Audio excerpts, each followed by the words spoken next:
Allahumma sholli ala sayyidina Muhammadin bihi. Assalamualaikum warahmatullahi wabarakatuh. Selamat berjumpa kembali dengan saya Abu Zulfikar. Bagaimana keadaan kalian semua? Semoga dalam keadaan sehat walafiat. Pada hari ini kita akan membaca hikayah yang ke-6 yang tertulis dalam kitab An-Nawadir karangan Syekh Ahmad Syihabuddin bin Salam Al-Qalyubi, yaitu kita akan membaca hikayah yang ke-6. Al-hikayatu sadisatu fi husnir ra'yi. Hikayah yang ke-6 pada bagus pemikiran. Hukia, dihikayahkan bahwa Khalifah Harun ar-Rasyid memiliki seorang budak wanita yang berkulit hitam dan berwajah jelek. Pada suatu hari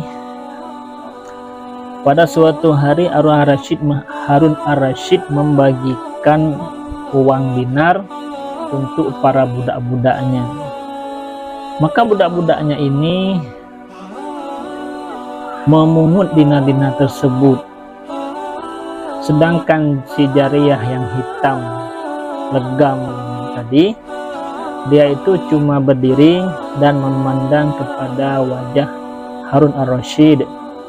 Maka ditanyakan baginya budak yang hitam, "Ala, kenapa kamu tidak mengambil dinar-dinar tadi?" Maka dia menjawab, "Inna matlubihinna, mereka itu mencari dinar, sedangkan pencarianku adalah yang mempunyai dinar." Sedangkan pencarianku adalah pemiliknya. Yang mereka inginkan adalah uang, sedangkan yang aku inginkan adalah sang pemiliknya. Sang khalifah merasa kagum mendengar jawaban si budak tadi.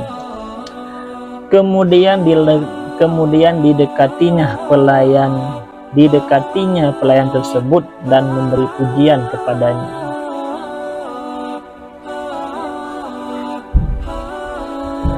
Fantahal khabaru ilal muluki, maka tersebarlah berita kepada para punggawa kerajaan bahwa Harun ar-Rasyid jatuh cinta kepada budaknya yang hitam.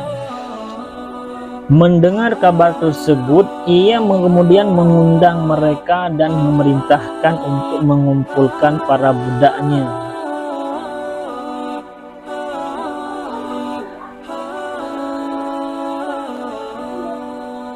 Dan masing-masing diberikan satu wadah yakut, seraya diperintahkan untuk memecahkannya.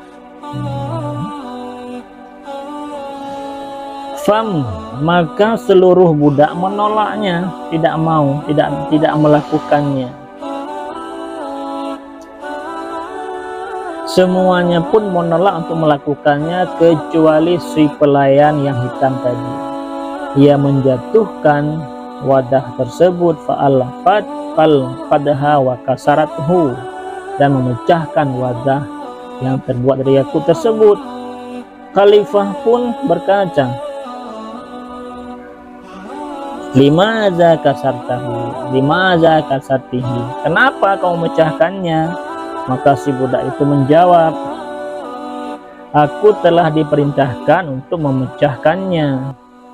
Maka aku berpendapat memecahkannya hanyalah sekedar mengurangi kekayaan raja, sedangkan tidak memecahkannya berarti mengurangi kekuasaan raja.